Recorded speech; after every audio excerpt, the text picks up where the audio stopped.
Hello everyone, start करते हैं PYQ।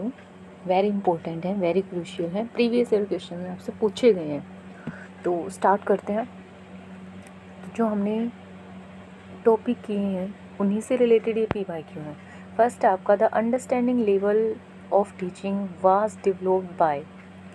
तो जो अंडरस्टैंडिंग लेवल ऑफ टीचिंग है किसने डेवलप किया? हर्बर्ट, मॉरिसन, ब्लूम और स्किनर। तो इसका आंसर को क्या होगा बताओ, किसी को पता हो तो अंडरस्टैंडिंग लेवल हमारा मॉरिसन है। ठीक है, क्या है? मॉरिसन है। ठीक है, मॉरिसन। तो मैंने आपको बताया था 3 लेवल ऑफ टीचिंग है। पहला आपका मेमोरी लेवल ऑफ टीचिंग जिसको हर्बर्ट ने डिस्कवर किया, understanding level of teaching Morrison ने, और reflective level of teaching Hunt ने। समझ आ गया? Okay, so this is your correct answer.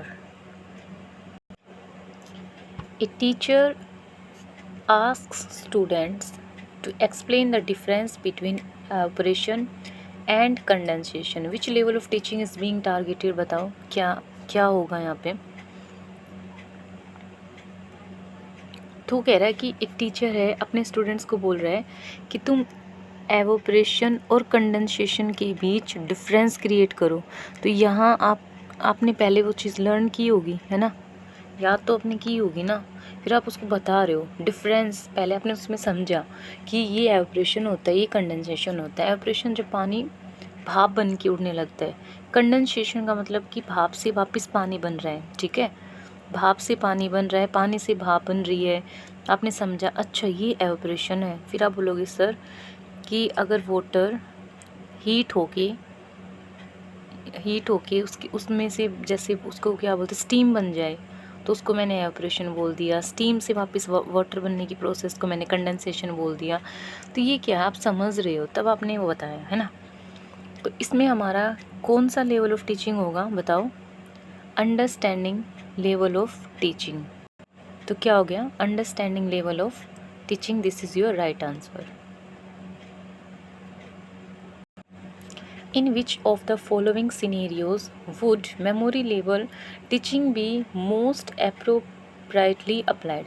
कह रहा है कि in which of the following scenarios, जितने ये हमने नीचे जो इसने पॉइंट्स दे रखे हैं उनमें से कह रहा है कि would memory level teaching be most appropriately applied। ये कह रहा है कि मैंने आपको 4 ऑप्शन दे दिए हैं। ठीक है, option number A, option number A, option number B और ऑप्शन नंबर सी और ऑप्शन नंबर डी। ठीक है, तो 4 ऑप्शन है आपके पास, समझ रहे हो? एक सेकेंड रुकना भाई, क्या हो गया ये? एक सेकेंड। आपके पास है 4 ऑप्शन। ठीक है, इनमें से कह रहा है कि आप किस में मेमोरी लेवल को अप्लाई कर सकते हो, ये बताना है आपको। बताओ मेमोरी लेवल होता क्या है? मैंने आपको बताया था, रोट मेमोराइजेशन को बोलते हैं ना मेमोरी लेवल, है ना, जिसमें आपको रट्टा मरवाया जाए, रट्टा मरवाया जाए, वो होता है मेमोरी लेवल, है ना। तो बताओ इसमें क्या हो जाएगा बताओ? Helping students memorise the periodic table symbol, encouraging students to critique historical sources. First है teaching students to solve word problem in algebra. Fourth है asking students to prepare a science project. तो कौन सा होगा इनमें बताओ? मुझे तो ये लग रहा है ये जो आपका ऑप्शन नंबर बी है ये राइट आंसर है। क्यों है वो बता दूँ। देखो स्टूडेंट्स को अगर आप वर्ड प्रॉब्लम सोल्व करना सिखा रहे हो अलजेब्रा के अंदर, तो क्या होगा बताओ? क्या होगा? इसका मतलब वो चीज़ों को समझ रहा है, चीज़ों को अंडरस्टैंड कर रहा है। अंडरस्टैंडिंग लेवल ऑफ टीचिंग है वो, है ना।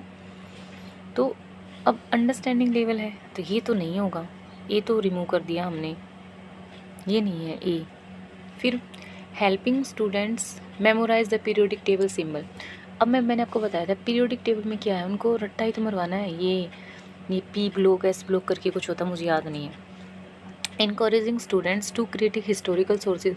अगर मान लो मैंने हिस्टोरिकल सोर्स आपको दी, कोई हिस्ट्री की बुक उठा दी, मैं कह रही हूँ इनको क्रिटिकल एनालाइज करो, इनको क्रिटिकली आपको एनालिसिस करना है, तो कैसे करोगे?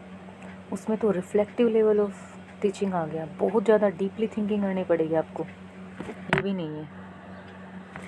Asking students to prepare a science project. मैंने बोला कि आपको एक साइंस का प्रोजेक्ट तैयार करके लेके आना है, तो आप बताओ साइंस का प्रोजेक्ट, उसमें कहाँ रोड मेमोराइजेशन होगी, कहाँ मेमोरी लेवल होगा, बताओ। उसमें तो आपको एक साइंस का प्रोजेक्ट तैयार करना है, बताओ।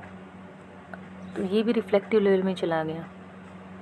पहले आप चीज़ों को सर्च करोगे, फिर आपको देखना पड़ेगा आपको कैसा प्रोजेक्ट करना, मतलब जहाँ पे आपको डीपली थिंक करना पड़े उसको रिफ्लेक्टिव लेवल बोलते हैं। तो option number B is your right answer, ठीक है।